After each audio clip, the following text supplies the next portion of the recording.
Coucou les amis, c'est Myriam, on se retrouve aujourd'hui avec cette toute nouvelle vidéo. En tout cas, j'espère que vous vous portez bien. Pour cette vidéo, je partage avec vous la réalisation de ce gâteau, de ce layer cake, ou plutôt de ce fault line cake, comme vous le voyez, avec un motif au centre qui est fait sur une feuille de sucre. Alors ici, je vais aussi partager avec vous les modelages des deux petits animaux que j'ai fait, donc la girafe et l'éléphant pour ce qui est des mini donuts. On laissera ça pour la vidéo qui suivra. Et ici, vous voyez les réalisations que j'ai faites sur la même journée, donc d'autres gâteaux, dont un qui suivra également en vidéo prochainement. Alors, la première chose, j'ai cuit mes génoises. Alors, comme vous pouvez le voir ici, on aura un rainbow cake, donc un gâteau arc-en-ciel. Et ça, je vous l'avais déjà montré avec vraiment des détails dans une vidéo. J'avais fait donc le rainbow cake. Je laisserai le lien de la vidéo dans le descriptif. Ici, de la crème au beurre tout autour et de la ganache montée au chocolat blanc au centre. Voilà, j'imbibe généreusement et je vais monter mes génoises une à une. Et je retire évidemment le papier sulfurisé qui se trouve sur le bas. Je continue de faire le montage en essayant de faire un gâteau vraiment bien droit. J'ai utilisé un cercle. Et voilà, une fois que j'ai terminé toutes les couches de génoise et de garniture, je vais passer un léger coup de crème au beurre autour, juste histoire de fixer mon gâteau pour qu'il reste bien droit. Je vais couvrir le tout et je vais laisser prendre au réfrigérateur au moins 6 heures, vraiment pour que mon gâteau prenne bien et soit bien solide. Alors en attendant, je vais passer au modelage. On commence par la girafe. Alors j'ai pris une boule de pâte à sucre, donc j'ai coloré ma pâte à sucre en jaune clair comme vous le voyez et je l'ai juste écrasée au centre, vraiment comme à l'image en essayant de bien gonfler le bas et le haut. Ici j'ai pris de la couleur brune dans ma pâte à sucre, j'ai fait un petit rond que j'ai légèrement aplati par le haut et voilà, je vais poser ça pour faire la bouche de ma girafe. Avec mon outil, je trace la bouche et je fais les trous pour les narines. Alors ici, je fais également les trous pour les yeux, de la pâte à sucre blanche que j'insère au centre et je la fais bien rentrer pour que les yeux ne soient pas bien ressortis de trop. Ici, de nouveau de la pâte à sucre brune, de plus petits ronds que je place au centre de l'œil. Et ensuite, avec de la pâte à sucre noire, je vais vraiment faire des petits ronds très petits pour faire les pupilles des yeux de ma girafe. Donc les modélages, ça vient vraiment avec le temps, petit à petit, à force de faire évidemment, on a la main tout doucement. Alors ici, les sourcils avec la pâte à sucre noire, je les fais légèrement gros au centre et bien affinés sur les côtés. Et je vais coller, donc moi je colle toujours avec de l'eau, vous pouvez évidemment utiliser de la colle alimentaire. Alors ici j'ai fait quelques mèches pour lui faire une petite beauté avec de la pâte à sucre brune, donc j'ai bien affiné sur les pointes et je mets au centre de la tête. Alors maintenant je vais faire les oreilles, deux petits ronds de pâte à sucre jaune que je vais affiner d'un seul côté, comme vous le voyez à l'image. Je vais l'écraser légèrement et je vais pouvoir couper vraiment le bas pour qu'il soit le plus plat possible pour avoir une belle oreille. Alors je vais ramener mon outil pointu et faire des petites lignes au centre, voilà, pour replier un petit peu légèrement l'oreille. Alors pour fixer les oreilles sur la tête, j'utilise un spaghetti. Alors c'est très fin, ça se casse bien de la taille que l'on veut, donc c'est très pratique pour coller les petites formes comme ça sur nos modelages. Vous voyez, c'est vraiment très simple. Voilà, une fois que les oreilles sont placées, je laisse la tête de côté, je passe au corps de ma girafe. Alors ici, avec une grosse boule de pâte à sucre, je vais faire une forme de poire, donc bien affinée sur le haut et bien bombée sur le bas. Donc évidemment, toutes les tailles des boules que vous allez prendre seront en fonction de la taille que vous voulez pour votre modelage. Voilà, un spaghetti au centre, je mets un peu d'eau pour bien fixer et je vais insérer la tête. Voilà, je retouche s'il faut pour vraiment avoir quelque chose de bien fini. Et ici, pour les pattes de la girafe, j'ai fait deux petits boudins de pâte à sucre jaune. Je les écrase légèrement par une extrémité pour faire ressortir la pâte. et je vais légèrement les plier par l'autre extrémité en laissant vraiment un côté un peu bombé.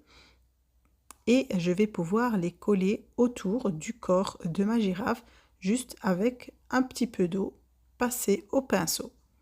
Voilà, je vais pouvoir maintenant faire les autres pattes de la girafe. Évidemment, on va faire de la même taille tous ces boudins pour les pattes, que ce soit régulier. Et ici aussi, j'écrase légèrement le haut qui va être collé sur le haut du corps. Je fais le petit nombril et ici une petite queue en brun. Voilà ici pour les taches, évidemment j'ai pris de la pâte à sucre brune, je fais des petits ronds sur ma table et je les écrase avec le doigt, qu'ils soient de tailles différentes et de formes différentes, c'est encore meilleur. Et avec un peu d'eau, je colle un peu partout sur ma girafe. Voilà, je vais juste mettre un petit verre ou un petit support derrière pour qu'elle ne bouge pas et qu'elle puisse sécher en restant bien droite. Alors ici, vous voyez, j'ai rajouté juste la petite lueur dans l'œil avec de la pâte à sucre blanche, vraiment un petit point. Et pour la touche finale de ma girafe, je rajoute les petites antennes, alors des petits spaghettis que je pique au centre de ma tête, donc juste avant les oreilles. Et ici, avec la pâte à sucre brune, vous avez vu, j'ai fait de tout fins petits boudins que j'ai laissé légèrement gonfler ou plus épais par une extrémité. Et voilà, je les insère dans les petits spaghettis que j'ai préalablement imbibés d'eau. Et voilà, donc je vais juste la caler comme je vous ai dit et je vais la laisser sécher. Alors je passe à mon petit éléphant de la pâte à sucre grise.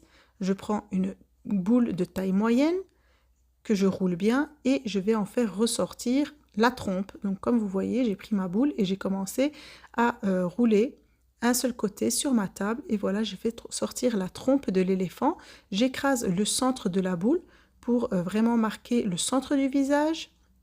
Et maintenant, de nouveau, donc d'abord, je vais faire un trou dans la trompe et ensuite, une fois que je l'aurai bien affiné, je vais faire également les trous pour les yeux. Donc bien marquer le centre du visage, c'est toujours mieux, c'est toujours plus joli. Donc ici, voilà, je vous montre de plus près la forme que ça donne pour que vous puissiez bien vous en rendre compte. Et ici, avec mon outil boule, voilà, comme je vous ai dit, le centre des yeux. J'y insère des petites boules de pâte à sucre blanche pour les yeux, je les enfonce bien. Une boule de pâte à sucre noire, beaucoup plus petite, au centre. Et je la fais bien aplatir, je les insère bien à l'intérieur, voilà, pour que mes petits animaux n'aient pas des yeux qui ressortent, ce n'est pas très joli. Et ici, je vais mettre les sourcils, toujours en noir, donc avec très peu d'eau. Je vais les coller. Et ici, vous voyez, avec mon outil pointu, je fais des traits sur la trompe, voilà, pour faire vraiment les marques que l'on retrouve sur la peau, les petites rides, voilà, sur l'éléphant. Ça sera plus réaliste. Alors ici, un tout petit bout de pâte à sucre blanche pour la petite lueur dans l'œil. Je les mets un peu plus haut. Et ici, deux ronds de la même taille et de petite taille pour faire les oreilles. Alors, je les écrase bien et je vais vraiment bien affiner le côté qui sera ressorti. Donc, vraiment pour que ce soit bien fin et très joli, que ce ne soit pas épais. Voilà, évidemment, je vérifie qu'ils ont tous les deux la même taille. Avec très peu d'eau, je vais coller juste une extrémité et laisser l'oreille bien ressortir. Vraiment laisser ressortir le côté qui a été bien affiné. Et voilà, je vais pouvoir donner à mes oreilles des formes irrégulières. Alors ici, pareil que la girafe, je fais une forme de poire pour le corps, un peu plus petit en longueur et un peu plus gros, vu que c'est un éléphant. Mon petit spaghetti que j'ai inséré et je vais enfoncer la tête. Alors voilà, de nouveau les pattes que je vais allonger et je ressors la patte vers le haut que je recourbe et je vais les coller toujours avec un peu d'eau. Alors ça prend un peu de temps tous ces modelages, mais le résultat quand on y a vraiment donné du cœur est très joli et ça plaît toujours aux enfants sur leur gâteau d'anniversaire. Alors ici vous avez vu pour les pâtes, j'ai pris juste mon couteau, mon cutter et j'ai fait 2 traces pour tracer les ongles. Alors voilà, ici pareil pour les pattes du haut. j'aplatis toujours le côté qui va être collé au corps et avec un peu d'eau, voilà, je le fixe. Voilà, ce n'est pas compliqué du tout. Ici pour la bouche que j'ai mis sur le côté légèrement et le nombril. Alors ici évidemment je lui ai aussi rajouté des mèches pour qu'il ne soit pas jaloux de sa copine la girafe. Et voilà, mon éléphant est prêt. J'ai laissé le tout sécher de côté. Alors ici je vais passer au lissage de mon gâteau, de mon Fault Line Cake. J'ai fait imprimer sur des feuilles de sucre. Alors la bande que vous voyez ici, donc ce sont des images qu'on prend sur internet tout simplement. Il y a plein de choses très sympas à imprimer. Alors pour le thème ici, moi j'ai trouvé cette banderole et j'ai dit que j'allais l'imprimer. Donc voilà, je commence d'abord par faire une fine couche de crème au beurre autour de mon gâteau et je vais faire un lissage tout à fait classique. Donc j'en mets bien généreusement, mais pas de trop vu que je vais encore en rajouter. Donc le but c'est vraiment d'avoir un gâteau qui soit le plus droit possible et qui ait déjà des angles droits, voilà, pour faciliter ensuite le travail. Voilà, je vais remettre au réfrigérateur, au frigo, et je vais laisser bien prendre, bien durcir. Donc la crème au beurre, elle prend très très vite. Et ici, voilà, je retire le film plastique de ma feuille de sucre et je vais la placer à main levée au centre de mon gâteau. Évidemment, vous pouvez prendre les mesures si vous voulez être très précis. Alors moi, je fais ça à main levée. Voilà, j'ai légèrement déchiré ma feuille, mais ce n'est pas grave, ça se rattrape facilement. Il suffit de bien la poser par après. Ici, j'ai coupé le morceau restant. Évidemment, pour ce qui est ici des morceaux en plus, veillez à ce que ce soit l'arrière du gâteau. C'est toujours mieux, pour avoir vraiment la frise qui soit en continu sur la face du gâteau. Voilà, une fois que je l'ai bien collé, je prends de nouveau ma crème au beurre et j'en mets généreusement sur le bas. Je vais essayer de ne pas trop monter sur ma frise, vu que en lissant la crème, elle va redescendre de toute façon. Et j'en mets également bien généreusement sur le haut. Je prends ma spatule et je fais un lissage, je fais le tour. J'essaie, comme ici vous avez vu, j'ai récupéré un peu de crème qui était descendue. J'essaie vraiment de laisser cette frise bien, bien apparente. Je remets un peu de crème au beurre par le haut et voilà un lissage comme d'habitude. Voilà, sauf qu'il y a une déchirure au centre du gâteau. Voilà, c'est d'où l'appellation du Fault Line Cake. Voilà, une fois que j'ai bien lissé mes bords, le gâteau est prêt, je le laisse de nouveau au frigo pour qu'il refroidisse bien. Et ici, je vous ai montré la poudre dorée que j'utilise. Je l'ai déjà montré plusieurs fois. Elle est comestible, c'est la marque Rollchem. Et je l'ai diluée avec de l'extrait de vanille. Vous pouvez la diluer avec de l'huile pour un effet encore plus brillant. Attention, avec l'huile, ça ne sèche pas. Ou avec de l'arôme de vanille, ça marche aussi très bien.